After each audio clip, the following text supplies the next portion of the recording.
A very good afternoon and welcome you all to Jnanadiksha TSAT live session. I hope you will be enjoying these sessions as you get the opportunity to learn many subjects. Today I would like to start my session with some interesting facts. I still remember when I secured first rank in my 5th standard, my father gifted me 100 rupees. So I saved that 100 rupees in my kiddie bank and I purchased so many things with that 100 rupees.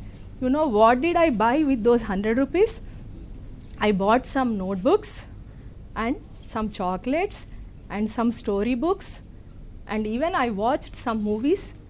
Still I was left with some money in my kiddie bank. And now the situation is, my son, when he came to me for money, I gave him 100 rupees and he looked at me and he stared at me and said, 100 rupees, what will I do with this 100 rupees? You only keep this 100 rupees. Then I started thinking, what is the difference between the 100 rupees what I had from my father and what is the current 100 rupees? What made the change in the 100 rupees? Then I realized that the value of 100 rupees what was in the past is not the same at present. So the value of the 100 rupees in the past was more because it got the more purchasing ability to buy the goods, whereas the current 100 rupees purchasing power is decreased and also its value is decreased. So why do you think the value of currency has been decreasing? What is the reason behind this? Yes, it is because of inflation. So today we will discuss about inflation.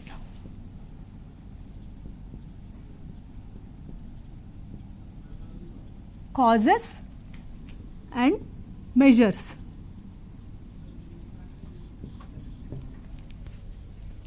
Yeah, let us know what do our economists say about inflation. Yeah. So according to Crowther and Professor Samuelson, inflation is a price phenomena. That is, inflation occurs because of increase in the prices and costs. And the monetary economists Friedman and Hartree, they say that if in the economy the money supply increases over the supply of goods, it leads to inflation. So if too much of money chases the too little goods, it leads to inflation in the economy. According to Keynes, the father of modern macroeconomics, he says that if the aggregate demand in the economy increases aggregate supply, then it leads to inflation. So here the aggregate demand means the total demand of goods and services in the economy. If it is greater than the total supply of goods and services in the economy, it leads to inflation when the economy is in full employment state and there is no possibility to increase the supply. So here for Keynes, all price rises cannot be considered as inflation. Yeah, from all these definitions,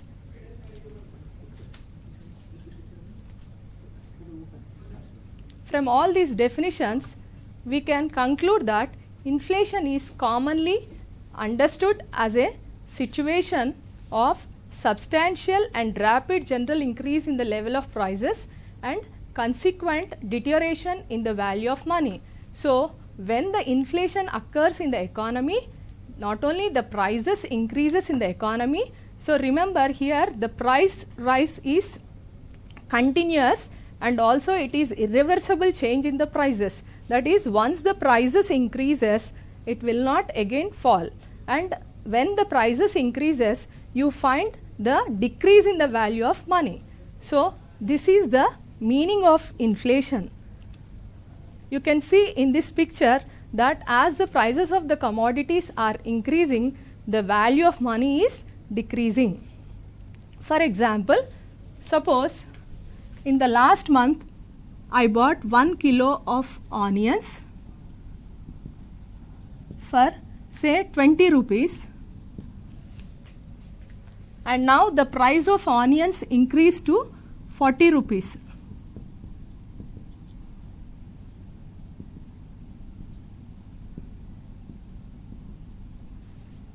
The same 1 kilo of onions, now it is 40 rupees.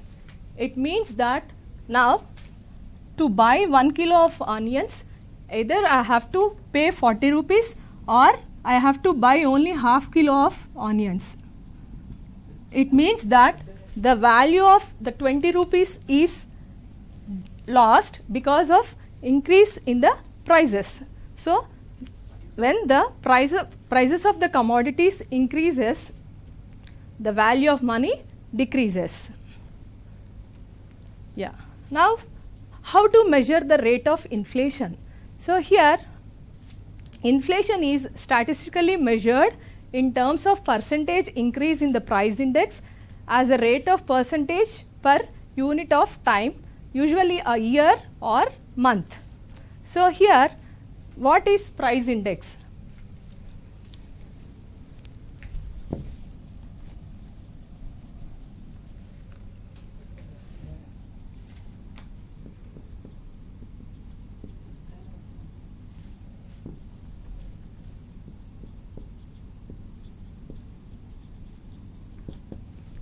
Yeah, price index means here we will show the prices of different commodities against the base year prices, that is called as price index. So here we have two types of price indexes. One is the wholesale price index and another one is the consumer price index. Let us know the difference between the wholesale price index and the consumer price index.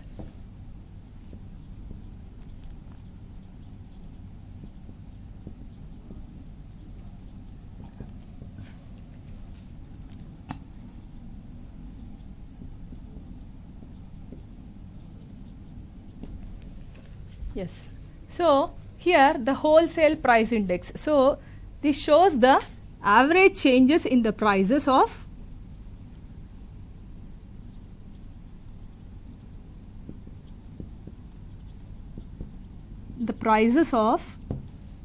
commodities at wholesale level.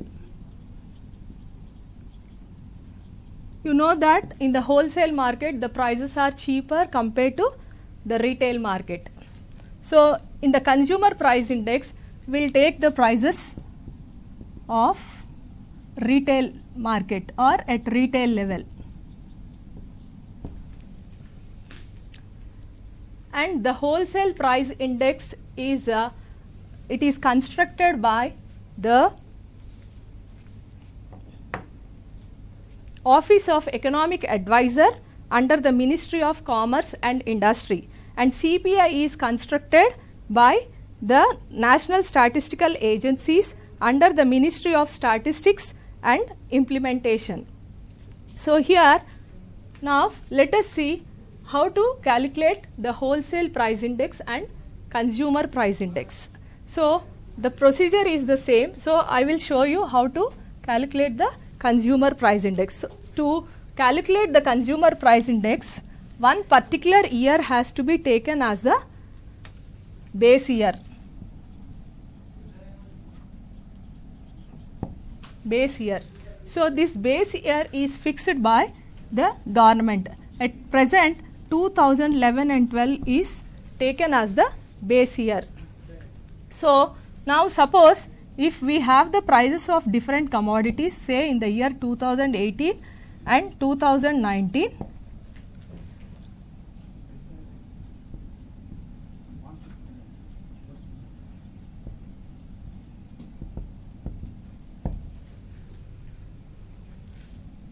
say sugar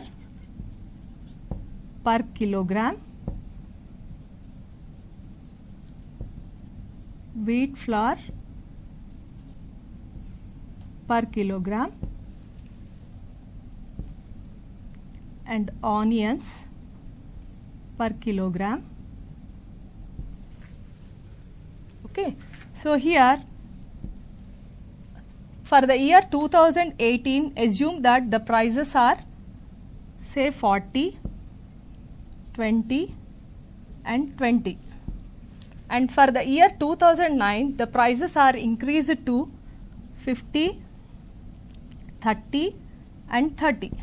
So this is 80 and this is 110. So we have added up the prices of these commodities in the year 2018 and also in the year 2019. So when we added in the 2018, we got 280 and in the year 2019 it is 110.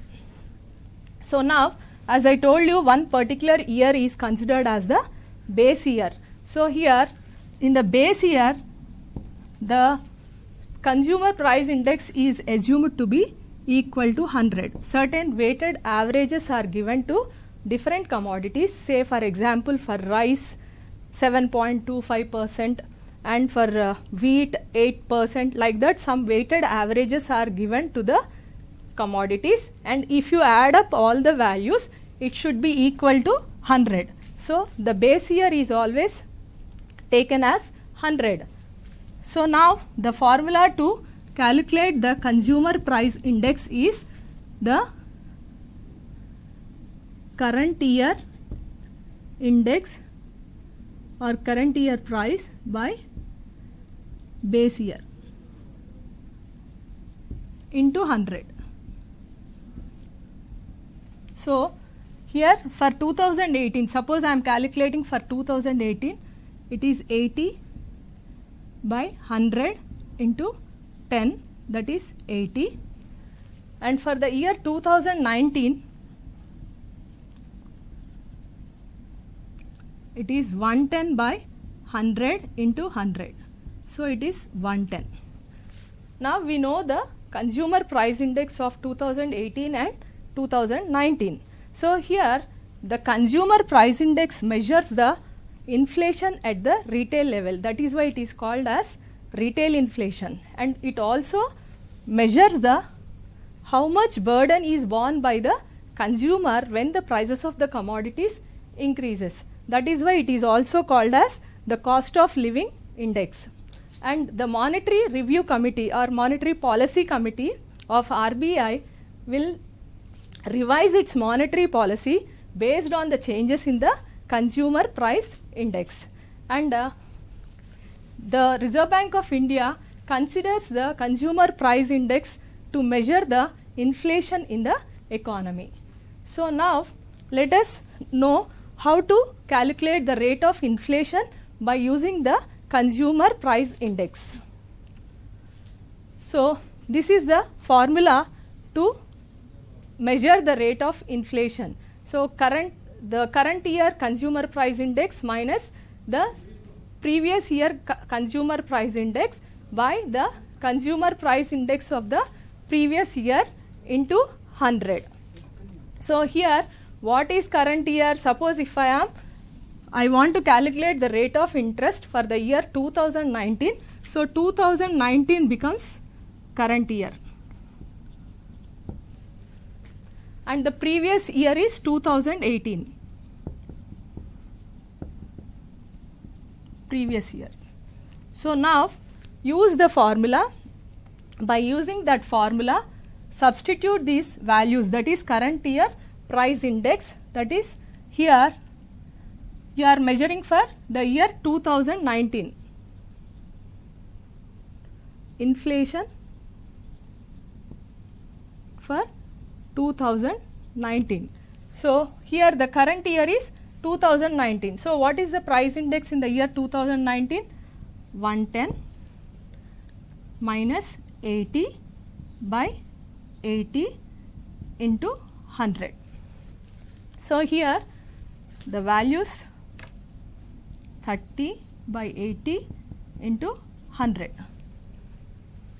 So it comes around 300 by 8.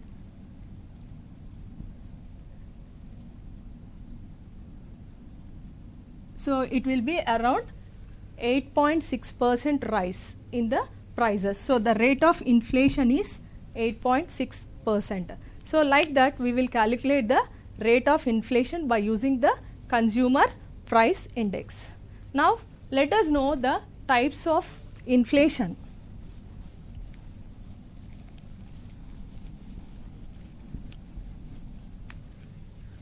So here in this chart you can see the types of inflation. So based on the percentage change in the rate of inflation, we can classify the inflation into the creeping, walking, running, galloping and hyperinflation. So here it reminds you of the movements in the baby, isn't it? But when the baby is infant, she starts crawling, then walking, then running, then jumping and then so this is the hyperinflation. So creeping means, creeping and walking means if the rate of inflation is around 3 to 5% in the economy, then it is called creeping inflation. Then if the rate of inflation is 10 to 20% in the economy, then it is called running inflation. And if the rate of inflation in the economy is 100 to 200%, then it is called galloping inflation.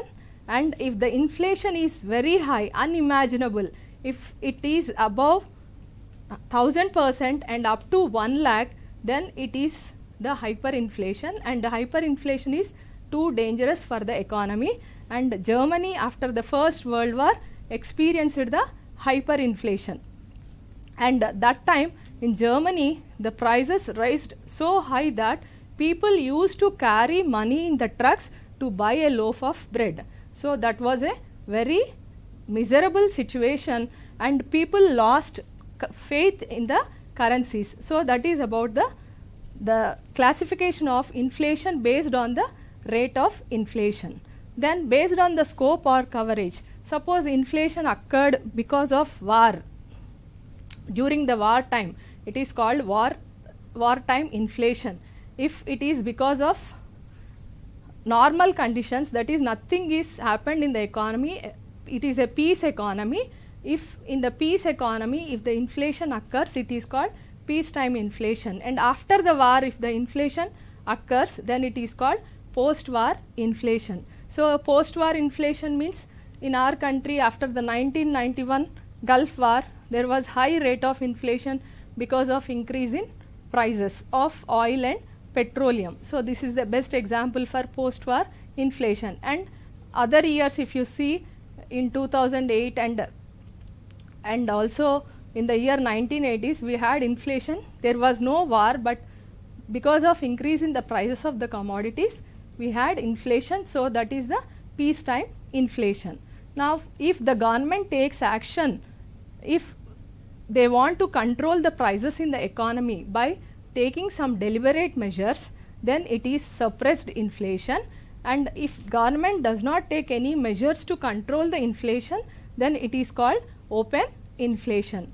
So here it depends on the type of economy. So whether economy is a capitalist economy or a socialist economy. So you know that in the present world, most of the economies are capitalist economies or market oriented economies. 70% of the countries are market oriented economies. So hardly you find government's interference into the market in controlling the inflation. Now we will discuss about the classification of inflation based on the cause of inflation. So based on the causes of inflation, they are classified into demand pull inflation,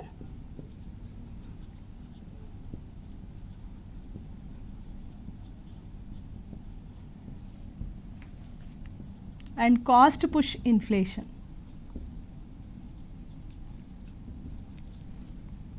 Cost push inflation.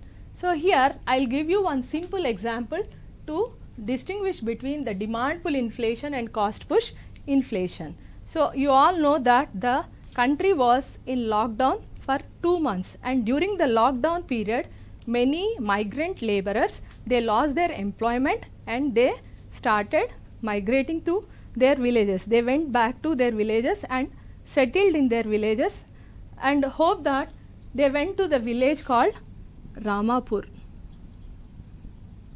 as they are the natives of that village, they went back to their village and settled in that village.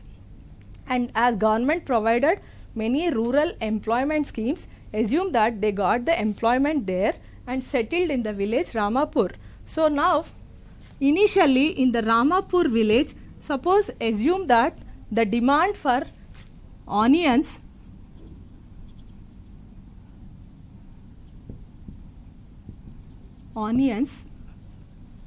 so this is the supply curve. So supply curve of onions, aggregate supply curve of onions, which initially rised and then it became a vertical straight line, showing that beyond that it is not possible to increase the production of onions. The production has reached maximum, and this to this extent only you can supply the onions. So now initially this is the demand curve before these laborers went to their village.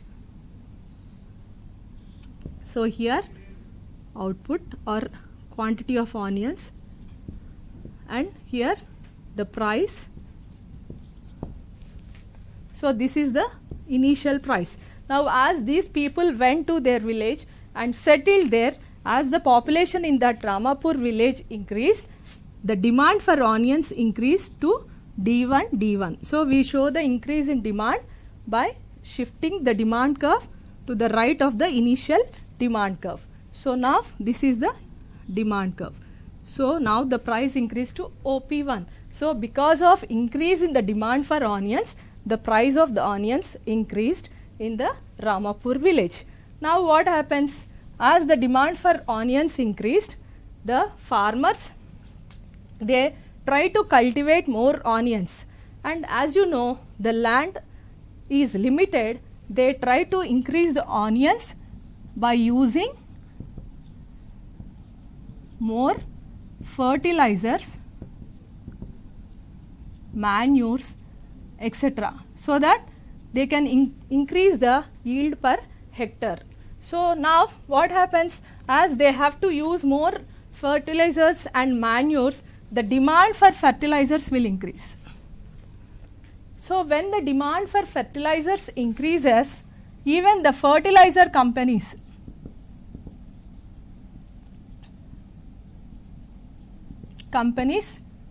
will increase prices.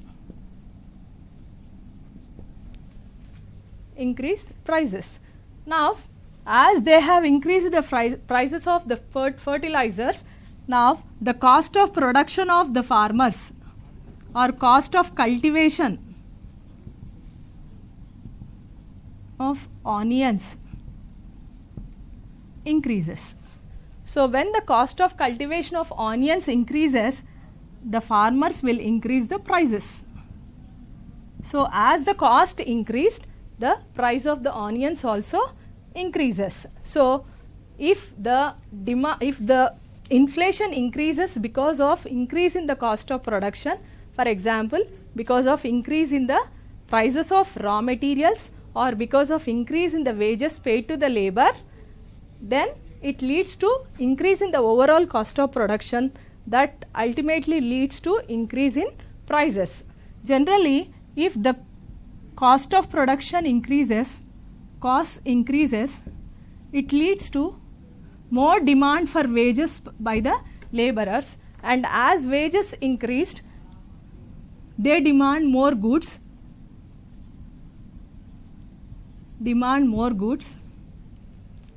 As there is more demand for more goods, it again increases the cost of production. So it is the wage price spiral.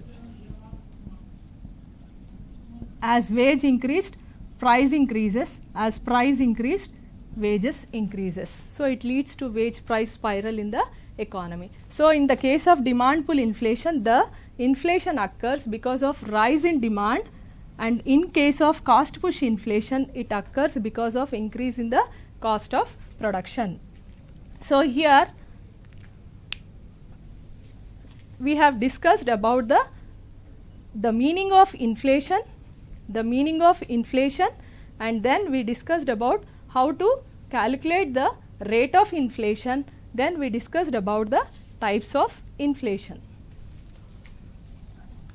So now let us know what are the causes of inflation.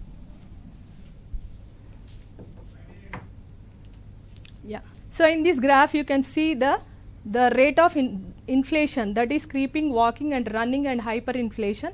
So this graph shows the different types of inflation based on the rate of inflation. Yeah. Now we can see the causes of inflation. So what causes the inflation in the economy? So in the previous illustration I have told you that the inflation is because of increase in demand or decrease in or increase in costs. So the causes of inflation can be analyzed from the demand side and the supply side. So on the demand side, the inflation occurs because of increase in money supply in the economy. If the money supply in the economy increases, then the rate of interest by the banks will decrease and people borrow more loans for investments. So investments increases, then production increases, then employment increases, then incomes increases. Y means income. Income increases, then demand for goods increases, then it leads to rising prices. Prices increases. So if money circulation in the economy, if there is excess supply of money in the economy, it leads to inflation. Then on the supply side, we have seen in the cost push inflation that if the cost of production increases in the economy, the producers will curtail the production as their costs are increased. So the supply will decrease, isn't it? So these are the causes of inflation on the demand side and the supply side. Now the measures, that is how to control the inflation in the economy. So the measures are classified into the monetary measures, fiscal measures and the other measures. So as the inflation is caused because of increase in demand for goods, that is because of excess money supply, as people have more money in their hands, so we have to reduce the money in the hands of people. So here the money expenditure or money supply in the economy has to be decreased. So for that we use the monetary measures.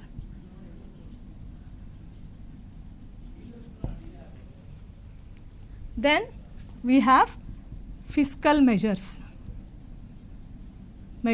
and other measures. So the monetary measures are implemented by the Reserve Bank of India.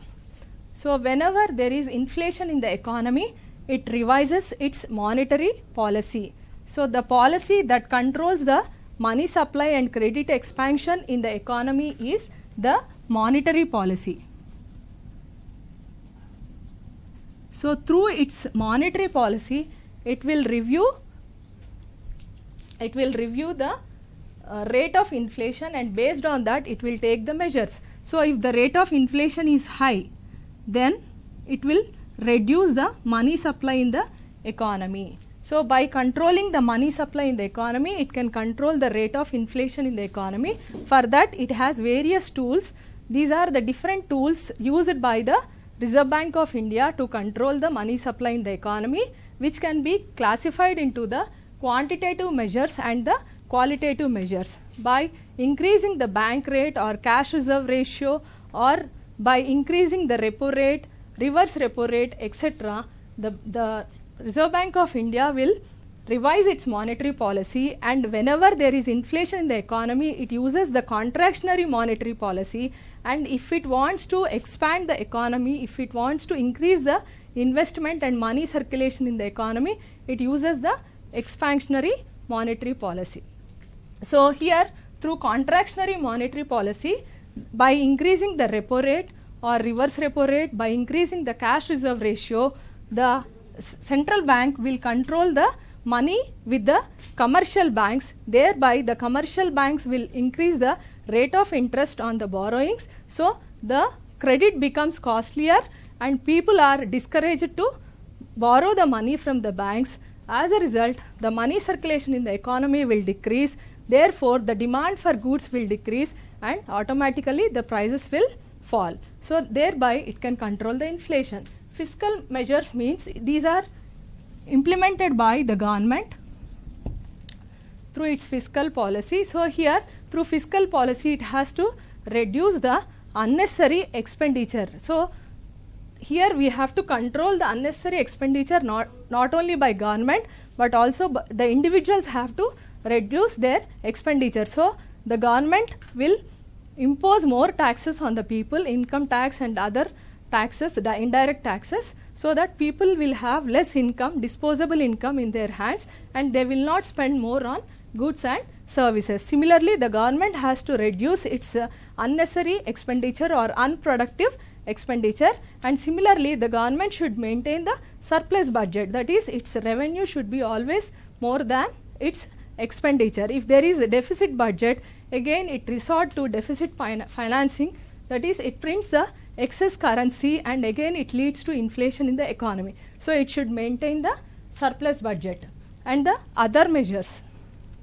So, in the other measures, we have to see that the production in the economy should be increased, and whenever the wages are raised, the firms has to take into consideration the productivity of the workers. Based on the productivity of the workers, it has to increase the wage.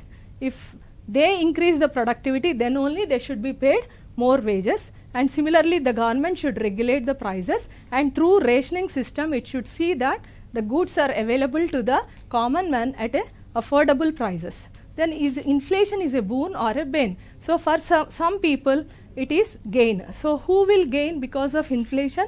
The businessmen, industrialists, traders, real estate holders, speculators, these all will gain because of inflation. Why? Because when the profits increases, they will get more income, more revenue.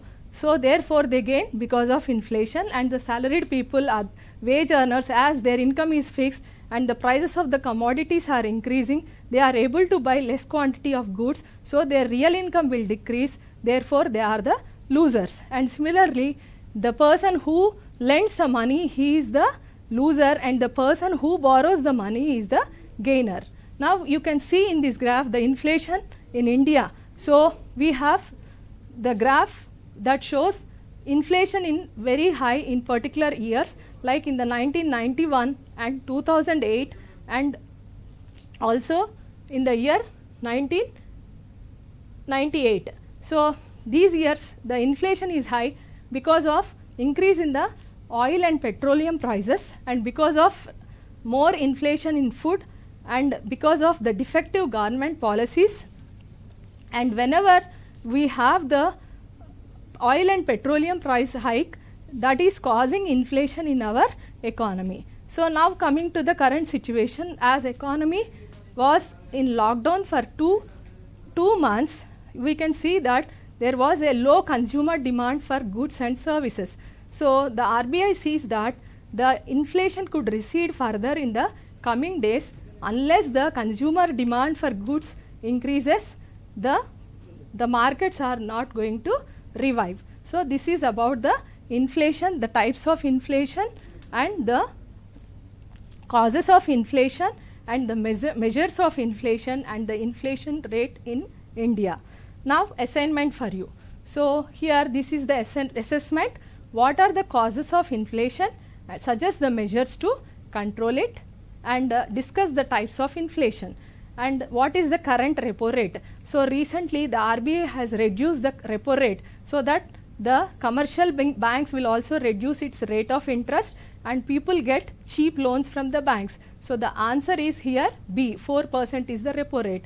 And what is headline inflation? If the inflation includes the food and energy both, then it is called food headline inflation. If it includes only the food items, it is called core inflation. So, this is about the inflation. So, today we discussed about the inflation, the meaning of inflation, then how inflation rate is calculated, and then types of inflation, causes of inflation, measures to control inflation, and the inflation in India. So I hope that you understood the concept, and I look forward to meet you in another session of TSAT. Thank you very much.